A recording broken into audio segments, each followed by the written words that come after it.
नमस्कार। Chanakya IAS academy के daily current affair session में आपका स्वागत है। आज है 29 जून और 29 जून से जितने भी महत्वपूर्ण प्रश्न बनते हैं हम उन पर चर्चा करेंगे। हमारा आज का पहला प्रश्न है, हाल ही में किस राज्य केंद्र शासित प्रदेश में वितस्ता सांस्कृतिक महोत्सव आयोजित किया गया है? हरियाणा, अंडमान निकोबार, जम्मू कश्मीर या फिर पंजाब? तो अभी हाल ही में जम्मू कश्मीर के श्रीनगर में वितस्ता सांस्कृतिक महोत्सव का आयोजन किया गया है। केंद्रीय गृह मंत्री श्री अमित शाह ने श्रीनगर में संस्कृति मंत्रालय द्वारा आयोजित वितस्ता महोत्सव को मुख्य अतिथि के रूप में संबोधित किया है। वितस्ता महोत्सव का उद्देश्य पूरे देश को कश्मीर की महान सांस्कृतिक विरासत, विविधता और विशिष्टता से परिचित कराना है। यह महोत्सव वितस्ता यानी कि झेलम नदी से जुड़ी लोक मान्यताओं पर केंद्रित है, जिसे वैदिक काल से ही बहुत पवित्र माना जाता है। हमारा आज का अगला प्रश्न देखेंगे, किस राज्य सरकार द्वारा गो हत्या पर रोक के लिए ऑपरेशन कन्विक्शन शुरू किया गया है? उत्तर प्रदेश, मध्य प्रदेश, राजस्थान या फिर हरियाणा? तो अभी हाल ही में उत्तर प्रदेश की सरकार द्वारा ऑपरेशन कन्विक्शन शुरू किया गया है गो हत्या पर रोक के लिए। उत्तर प्रदेश पुलिस ने हाल ही में राज्य में अपराधियों और संगठित अपराध से निपटने के लिए ऑपरेशन कन्विक्शन नामक एक व्यापक कार्यक्रम शुरू किया है।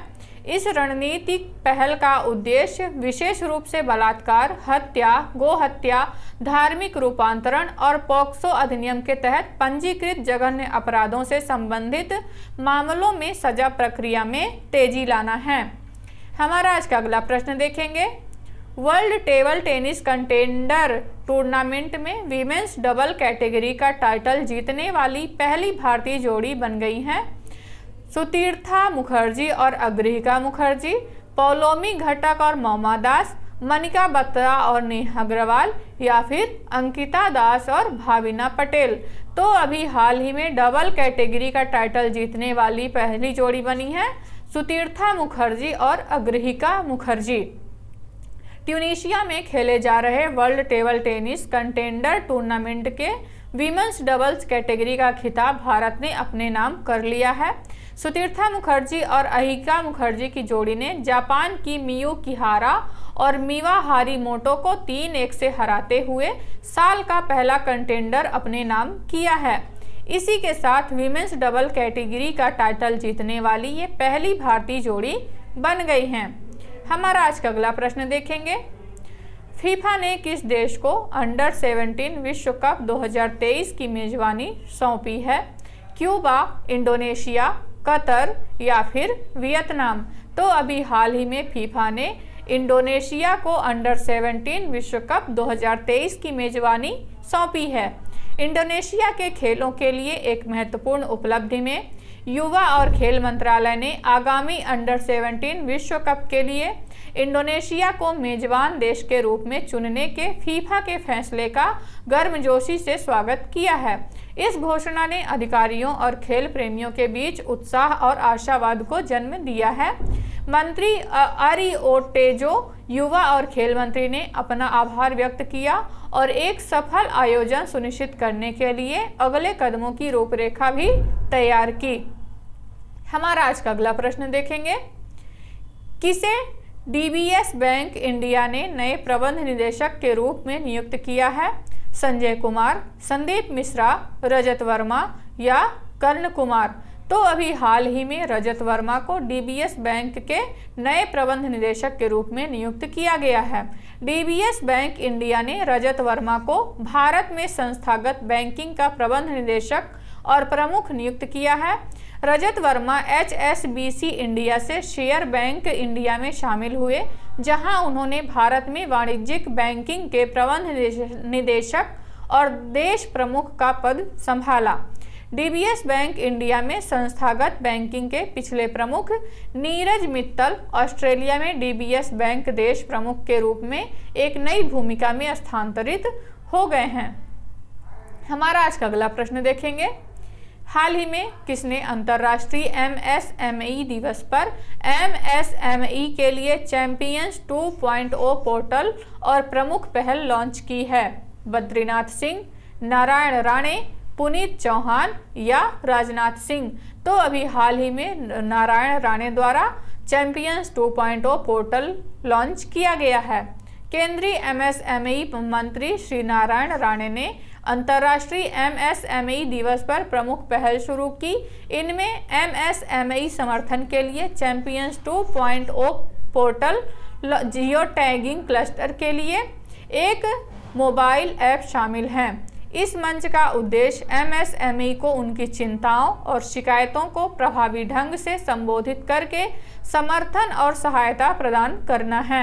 यह पोर्टल एमएसएमई के बीच शिकायत निवारण, ज्ञान साझा करने और नवाचार को बढ़ावा देने के लिए एकल खिड़की प्रणाली के रूप में कार्य करता है। हमारा आज का अगला प्रश्न देखेंगे।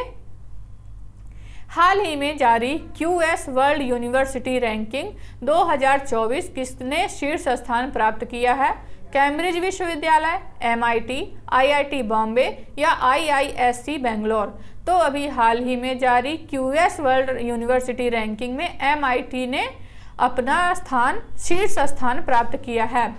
क्यूएस वर्ल्ड यूनिवर्सिटी रैंकिंग 2024 जारी की गई है, जिसमें विश्व स्तर पर शीर्ष विश्वविद्यालयों को प्रदर्शित किया गया है। मैसाचुसेट्स इंस्टीट्यूट ऑफ टेक्नोलॉजी ने लगातार 12वें साल रैंकिंग के शीर्ष पर अपना स्थान बरकरार रखा है। रैंकिंग में उल्लेखनीय बदलावों में ऑक्सफोर्ड विश्वविद्यालय ने स्टैनफोर्ड विश्वविद्यालय को पछाड़कर तीसरा स्थान हासिल करना शामिल है।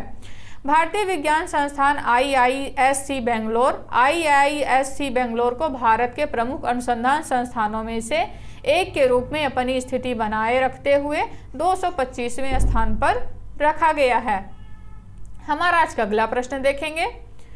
हाल ही में CSR दिशा निर्देश सागर सामाजिक सहयोग किसके द्वारा लॉन्च किया गया है? सर्बानंद सोनोवाल, राजनाथ सिंह, नितिन गडकरी या फिर अमित शाह? तो अभी हाल ही में सर्बानंद सोनोवाल द्वारा सागर सामाजिक सहयोग लॉन्च किया गया है। श्री सर्बानंद सोनोवाल ने बंदरगाह, जहाजरानी और जलमार्ग मंत्रालय के नए CSR दिशा निर्देश सागर सामाजिक सहयोग की शुरुआत की। इसका उद्देश्य स्थानीय सामुदायिक मुद्दों के समाधान के लिए बंदरगाहों को सशक्त बनाना है। नए CSR दिशा निर्देश मुख्य रूप से प्रमुख बंदरगाह प्राधिकरण अधिनियम 2021 की धारा 70 में निर्दिष्ट गतिविधियों से संबंधित परियोजनाओं और कार्यक्रमों को प्रभावित करते हैं। CSR परियोजनाओं की प्रभावी योजना और निष्पादन की सुविधा के लिए प्रत्येक प्रमुख बंदरगाह एक कॉरपोरेट सामाजिक उत्तरदायित्व समिति की स्थापना करेगा। हमारा आज का अगला प्रश्न है। हाल ही में MCC विश्व क्रिकेट समिति में किस भारतीय को शामिल किया गया है? झूलन गोस्वामी, स्मृति मंधाना, विराट कोहली या फिर रोहित शर्मा? तो अभी हाल ही में झूलन गोस्वामी को MCC विश्व क्रिकेट समिति में शामिल किया गया है। MCC विश्व क्रिकेट समिति ने 3 नए सदस्यों का स्वागत करके अपने रैंक का विस्तार किया है। अंग्रेजी खिलाड़ी हीदर नाइट और इयोन मोर्गन, साथ ही प्रसिद्ध भारतीय क्रिकेटर झूलन गोस्वामी को शामिल किया गया है। महिला क्रिकेट में तेज गेंदबाज के रूप में अपने कौशल के लिए प्रसिद्ध झूलन गोस्वामी ने पिछले साल अंतर्राष्ट्रीय पेशेवर क्रिकेट से संन्यास ले लिया है। उनका अंतिम मैच लॉर्ड्स में इंग्लैंड के खिलाफ एक दिवसीय मैच था, जहां उन्हें गार्ड ऑफ ऑनर मिला था। अपने प्रभावशाली 2 दशक लंबे करियर के दौरान गोस्वामी ने 272 मैचों में सफेद गेंद वाले क्रिकेट में 300 से अधिक विकेट लिए और 12 टेस्ट मैचों में 44 विकेट हासिल किए हैं। हमारा आज का अगला प्रश्न है। यूनुसा के निदेशक के रूप में किसे नियुक्त किया गया है? आरती होल्ला मैनी, अनाहिता सिंह, मानसी गिरीश चंद्र जोशी या फिर सीमा पूनिया? तो अभी हाल ही में आरती होल्ला मैनी को यूनुसा के नए निदेशक के रूप में नियुक्त किया गया है। भारतीय मूल्य की उपग्रह उद्योग की बेहद निपुण विशेषज्ञ आरती होल्ला मैनी को संयुक्त राष्ट्र महासचिव एंटोनियो गुटेरस ने वियना में संयुक्त राष्ट्र कार्यालय फॉर आउटर स्पेस अफेयर्स के निदेशक के रूप में चुना है। आरती होला मैनी ने 2015 में स्थापित क्राइसिस कनेक्टिविटी चार्टर के विकास में महत्वपूर्ण भूमिका निभाई। इस चार्टर का उद्देश्य संयुक्त राष्ट्र विश्व खाद्य कार्यक्रम के आपातकालीन दूरसंचार क्लस्टर के साथ मिलकर काम करते हुए उपग्रह प्रौद्योगिकी के माध्यम से आपातकालीन दूरसंचार की सुविधा प्रदान करना है। इस पहल में उनकी भागीदारी ने मानवीय उद्देश्यों के लिए उपग्रह क्षमताओं का लाभ उठाने के प्रति उनके समर्पण को उजागर किया है। तो ये रहे आज के हमारे कुछ महत्वपूर्ण प्रश्न। आशा करते हैं कि चाणक्य आईएएस एकेडमी द्वारा चलाया जा रहा करंट अफेयर सेशन आपको काफ़ी पसंद आ रहा होगा। हमारे ऐसे और भी कंटेंट से जुड़ने के लिए हमारे चैनल को सब्सक्राइब करें और बेल आइकन दबाना ना भूलें। धन्यवाद।